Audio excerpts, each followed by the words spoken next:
Okay, so now we have a couple of questions about bounds. The time t seconds that Jade takes to run a race is 14.3 seconds, correct to 1 decimal place. We want to know what the upper and lower possible values of that time could be. And that's what these questions saying complete this statement are all about. Think of rounding and bounds like this. If I'm rounding to 1 decimal place, then my number line is also rounded to 1 decimal place. We would have 14.1, then 14.2, then 14.3, and 14.4, and so on. That's what my number line would look like if I was doing the 1 decimal place rule. And we have rounded to 14.3. Now we always go to the middle between two numbers. So the smallest possible number over here would be in between 14.2 and 14.3. And the largest possible number that would round to this value would be in between 14.3 and 14.4. And we're going to write down the exact halfway points. This is 14.25. This is 14.35. So that's what's going to go here and here. 5.17 times 10 to the minus 3 as an ordinary number. Well, if you type this into your calculator, 5.17 times 10 to the power of minus 3, it will give you just that standard form back again. But it will also give you a fraction, 517 divided by 100,000. So we're not really making much progress with the calculator, we have to use our ideas about standard form. Remember, times 10 to the minus 3 jumps the decimal point 3 spaces. So I'm going to stick some zeros at the beginning. Then I'm going to write my 5.17. Times 10 to the minus 3 moves the decimal point backwards over the 5 and these two zeros. It puts it here. So the number I'm looking for is 0.00517. The mass, m grams of a cake, is 1,340 grams, correct to the nearest 20 grams. So once again I want to construct a number line which goes up in 20s. So I would have, say, 1,300, then 1,320, 1,340, 1,360. Whatever rounding rule they give me, I have a number line which uses the same rule. Nearest 20 grams, my number line goes up in 20s. Before we had a question where we were rounding to 1 decimal place. So my number line goes up in that 1 decimal place. 1340, that's our measurement. We go for the halfway points. This is the smallest one that would round up to that 1340, and the largest one that would round down to the 1340. Halfway between 1320 and 1340 is of course 1330. And halfway between 1340 and 1360, that's 1350. So that number line really helps us to see what it is that we want to do. And we're going to apply it again to this question.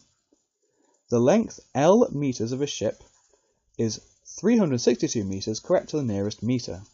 So I want a number line that goes up in meters, in 1 meters. 360, 361, 362, 363, and so on. There's my number line that obeys the meters rule. Our measurement is 362. The smallest number that would round up to 362 is going to be found at this halfway point, and the largest number that would round down to 362 is going to be found at this halfway point. If you now look at the numbers on your number line, it's pretty straightforward to see 361.5 is the smaller number, and 362.5 is the larger number. By writing each number correct to one significant figure, we have to estimate the value of this calculation. So, one significant figure means I look at the first non-zero digit, and that's as much as I get to use. So for 59.2, my first significant figure is this 5 over here. And that 5 is going to get rounded up to a 6 because it's followed by a 9. Now I can't just write 6 to represent 59.2. That 5 has a place value of tens, so my 6 is not a 6, it's a 60. Multiplied by the next number. Now my first significant figure is the 1, but that's going to get rounded up to a 2 because it's followed by a 9. Now that 1 has a value of units, and my 2 has a value of units, so 2 represents 1.97 very well. 2.04 to one significant figure is just 2. 3.85 to one significant figure, that's just 4. 3 is my first significant figure, and the 8 rounds it up to a 4. The 3 is units, the 4 is units, I'm absolutely fine. So this is 60 times 2, 120, divided by 6. Of course, you could put it into the calculator exactly like this, and our answer is going to be 20. That's my estimate. I must write 1.8 times 10 to the 4 as an ordinary number. I'm going to use the same trick I used before, except this time I'm going to put my zeros after the 8, because I want to move my decimal point to the right. I want to move it to the right 4 times, so 1, 2, 3, 4 numbers get jumped over. It would end up over here. My answer is therefore 18,000, and that's 18,000. For part B, I'm asked to calculate this great big horrible looking thing, and I'm going to start off by putting that entire thing straight into my calculator. So, exactly as it appears on the page, 2.9 times 10 to the 6, and that's going to go in the first set of brackets. I'm going to minus, in the second set of brackets, 7.5 times 10 to the power of 5.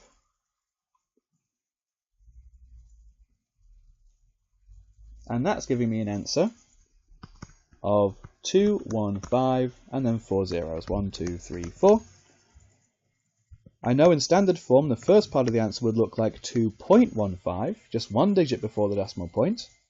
And to get there I'd have to go 1, 2, 3, 4, 5, 6 times 10 to the 6 to get there. In part C, we have a very straightforward question. I'm asked to work out what that calculation is, so it's about can I use my calculator effectively, and then round my answer to two significant figures. So whenever you're doing this, you want to make sure you type it in exactly as it appears on the page. Don't do the calculation in stages. Your calculator should be powerful enough to handle this whole calculation without you having to break it up. And when you've finished typing that calculation in, make sure that it matches exactly what's on the page. Make sure you haven't typed a digit in differently. Make sure that you haven't strayed onto a different line on your fraction or anything like that. The answer I'm getting now is 0.04, there's a dot above the 4 saying the next string will recur, 2, 6, 2, 4, 8, and off it goes. It goes on for quite a while. I want to give my answer correct to two significant figures. The zeros are not significant figures. I start counting significant figures when I reach this 4. So the 4, 2, those are the two significant figures. The 6 would round the 2 up to a 3 though. So I'm going to say 0.043. Like we discussed before, it's important that your digits have the same place value as the digits they're representing in your number. So even though those zeros aren't significant, I still have to write them down. For a final question, we have one more about bounds. The mass of a small box of biscuits is 120 grams, correct to the nearest 10 grams. So I've got to make a number line that follows the nearest 10 grams rule. So I can have something like, for 10 grams I can go 100 grams, 110, 120, 130, 140, and so on. This number line follows the nearest 10 grams rule. My measurement is 120. The smallest number that would round up to 120 will be found halfway below, and the largest number that would round down will be found halfway above. Halfway between 110 and 120 is 115, and halfway between 120 and 130 is 125. So there's the solution to that one.